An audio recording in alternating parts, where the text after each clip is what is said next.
Dapat ano siya, malambot siya. Asan na si ano? Asan na si... Oh, barbecue! O binabalik niya.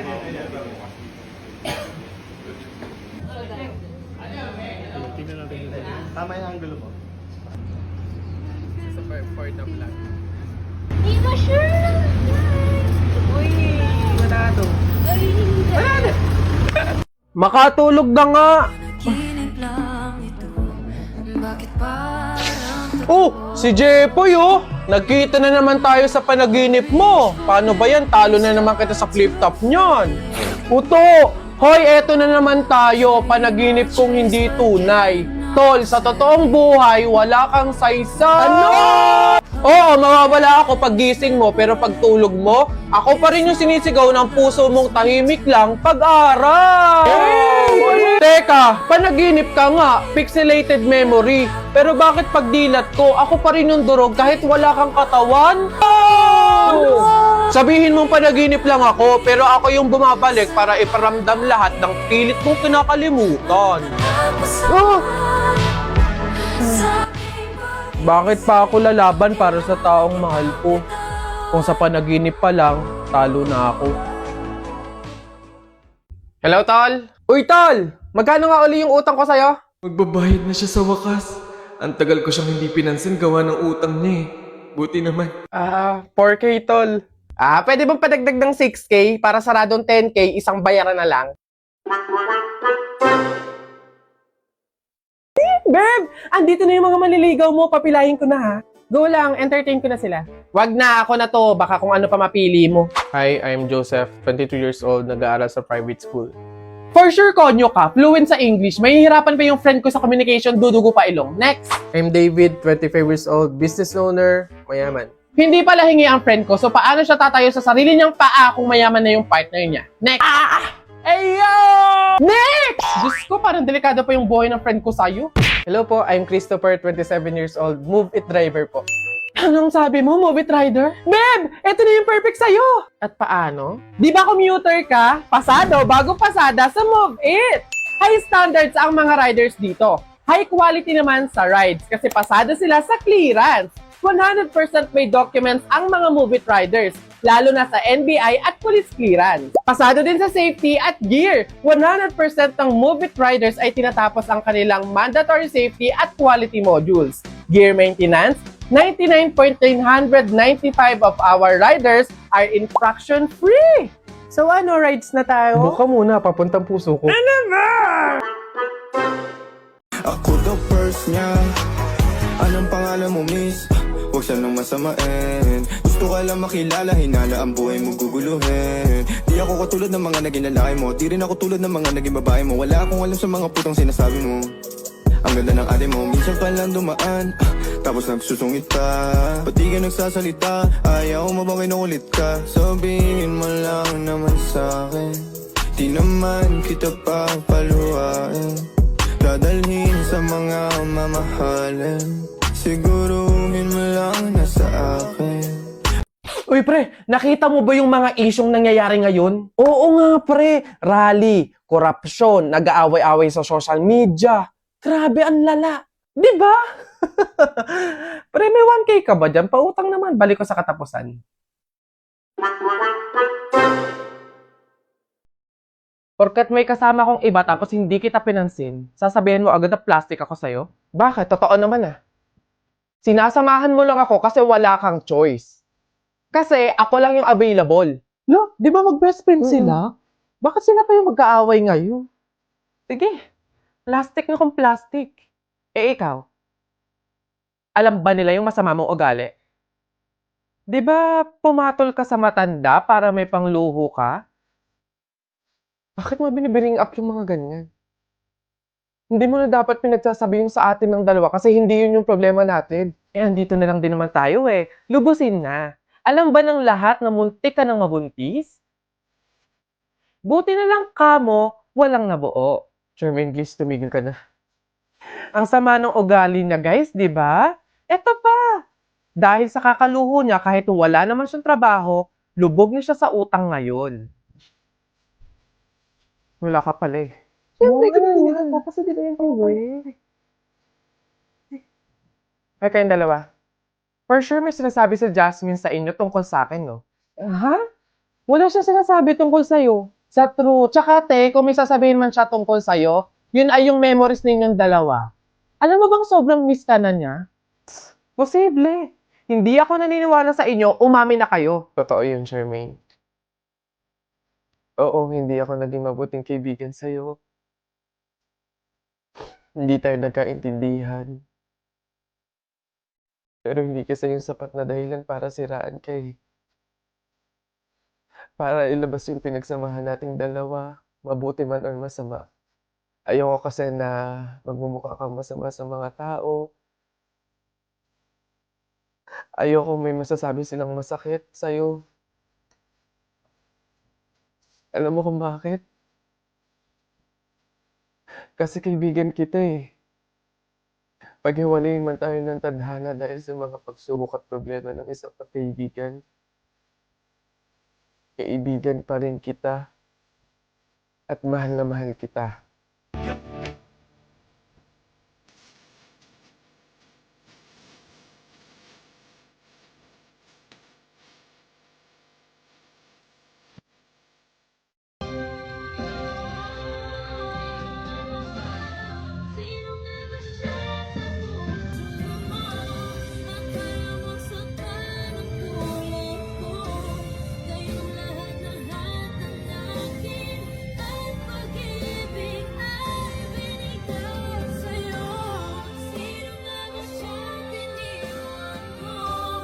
Dito na ako.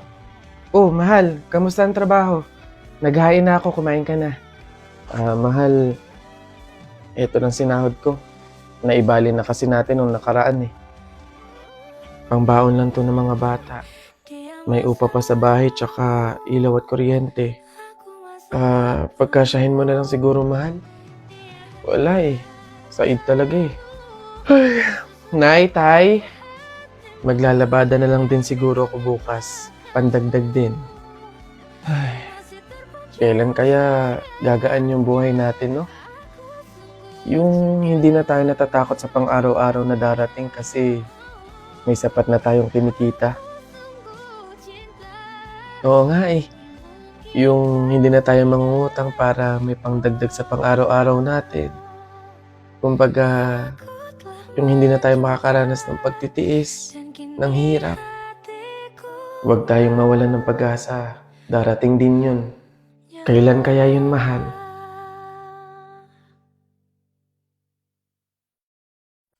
Miss, pakipunch na nito. Compute mo na kung magkano, ha? Salamat!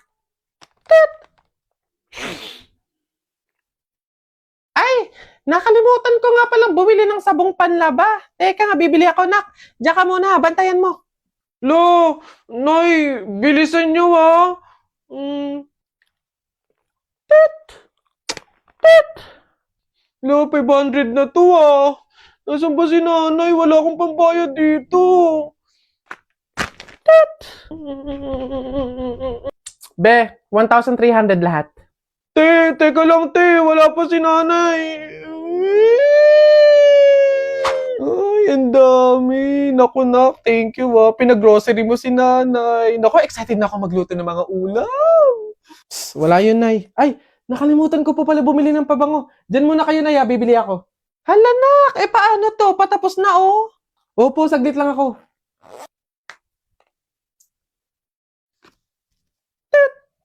Hello, ma'am. 5,000 po lahat. 5,000! Miss, pahintay lang yung anak ko saglit, ha? Oo. Parating na yun, oo. Maya-maya lang. Wait lang, ha? Nasaan na ba yun? Naku, ma'am. Madami pa po kasi nakapila. Tapos ang dami pa namin ipapunch. Pakibilisan po sana. Oo. Miss, pwedeng, teka lang naman. Oo, saglit lang. Parating na yung anak ko. Siya yung magbabayad, Oo. Parating na yun. Teka lang. Oo, maya-maya, no? Nasaan ka ng bata ka? Malilintikan ka talaga sa akin pag uwi. Wala kang pang-abono dito. Oo.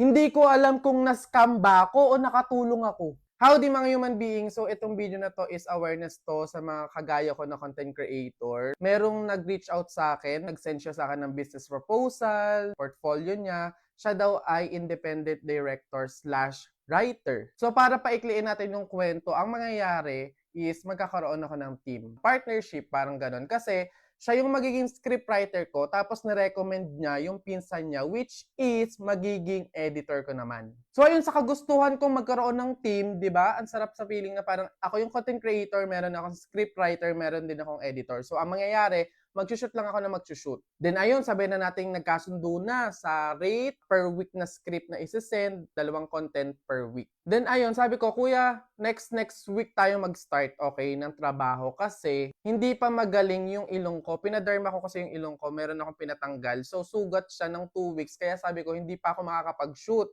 So, aanhin yung pagbigay mo sa akin ng script kung hindi ko din naman agad masushoot kasi nga may sugat pa yung ilong ko. Sabi ko, next week tayo mag-start. Sa mga susunod na araw, chat siya ng chat. Sabi niya, kung pwede daw magkaroon ng retainer fee. Parang ano siya, payment first bago magbigay ng service. Sa unang trabaho namin, for example, ngayong week, babayaran ko muna siya bago niya ako bigyan ng script. Then sa mga susunod na work, wala na. Ang mangyayari na lang, service muna bago ko sila bayaran. Nag-call pa kami, nag-meeting talaga kami through call. Then ayun, excited na ako kasi sabi ko, next week magkakaroon na ako ng Team Ken Koy. Imagine, meron na akong scriptwriter, meron na akong editor, so hindi na ako mahihirapan mag-produce ng mga content. Then ayun nga, nangulit siya araw-araw, kada linggo. Sabi ko nga, next week, so araw-araw na lang siya nagta-chat, nagte-text. Nag-aalinlangan pa din ako kasi nga syempre, maglalabas ako. Kahit pag gaano kamura, kataas yung perang ilalabas mo, still maglalabas ka pa din. Sinasabi na kasi na parang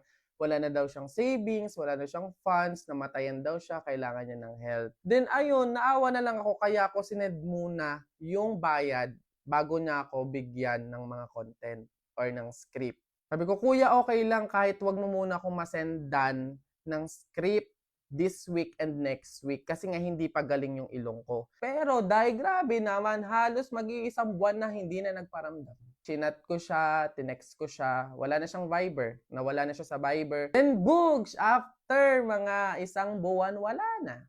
Hindi na siya nagpaparamdam kahit i-chat ko, kahit i-text ko, wala na talaga. Kaya hindi ko alam kung na-scam ba ako o nakatulong ako sa mga problema niya kasi sabi niya hirap na daw siya. Hindi niya daw alam kung masasurvive niya yung 1 linggo. Wala naman akong kahit anong galit, no? Sa akin lang, awareness lang sa mga content creator na kagaya ko. Hindi ko sinasabi na kapag may nag-send sa inyo, eto agad yung tinutukoy ko yung nangyari sa akin.